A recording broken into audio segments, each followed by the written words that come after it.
මේ එස්.අයි. රුවන් කුමාර කතන්දරයේ විදිහට අපි දන්නේ මෙයා තමන්ගේ මෙතනට වෙඩි තියාගත්තා කියලා තමන්ගේ පිස්තෝලේ. ඒක තමයි ජනගත කළේ. ඒකම තමයි මේ මරණය හැංගුවේ. එතකොට මේ මරණය හංගන්න කතාවක් තියෙනවා. මම අද ඒක ඔබට හෙළි කරනවා. මේකේ කතාවේ ඔබ දන්නවා ඇති සමහරවිට කිරිබත්ජොර පැත්තේ යනකොට මෙන්න ජානක මේ විජේ විමලරත්නගේ පිළිරුව තියෙනවනේ. එන්න එතුමාගේ විජේ විමලරත්න පිළිරුව ළඟම තියෙනවා මේ ගැමා කලෙක්ෂන්ස් කියලා බිල්ඩින් එකක්. ඒක රෙදිපිලි ආයතනයක්. මේකේ ආයතනයේ හිමිකරු තමයි මුතුකුඩ කියලා මහත්තයෙක්. මේ මහත්මයා මේ කුලියපිටියේ බස් ස්ටෑන්ඩ් එක ළඟ තව බිල්ඩින් එකක් හදනවා.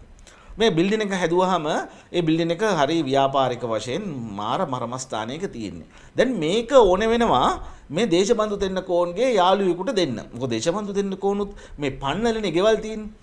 එතකොට මේ ඌමනාව මත මේ දේශබන්දු දෙන්නකෝන් මේ ගැමා කලෙක්ෂන් එකේ මේ මුතුකුඩ කියන මහත්තයාට කියනවා මේක විකුණමු කියලා.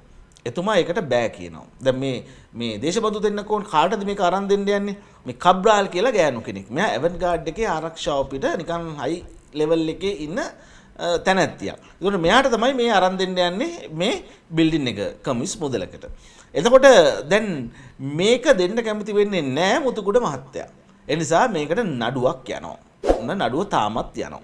එතකොට මේ නඩුවට මේ නිකන් තග දාන්න මේ නඩු දාන්න එපා. ඒකයි මේකයි කියන්නේ දවසක් යනවා මේ කියන මුතුකුඩ කියන ගෑනු කෙනා අර තමන්ගේ ආරක්ෂාවට ඉන්න කළු ඇඳගත්ත මේ ඇවන්ගාඩ් එකේ සිකියුරිටි එකත් එක්ක වෙපන්ස් එක යන්නේ ගිහලා තග දාන්න යනවා. මෙම තග දාන්න යනකොට මේ මුතුකුඩ කියන මහත්මයා 119 ගහනවා.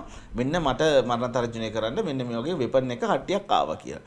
මෙහෙම තග දාලා මේ කට්ටිය ආපහු එනවා.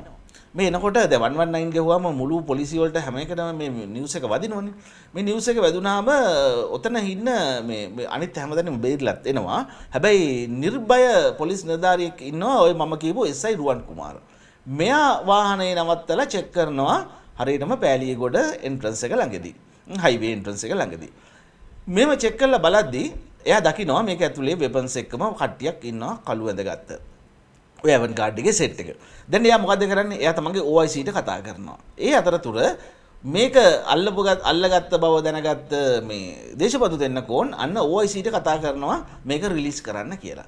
OIC ඔය එකම තමන් ෂෝට පිටින් අර ඉස්සෙල්ලා කතා කරාට එන්නේ නැහැ. අර දේශබන්දුගේ කෝල් එක ආවට පස්සේ මේ එනවා මේ OIC එකේ නමත් සරත් කියලා.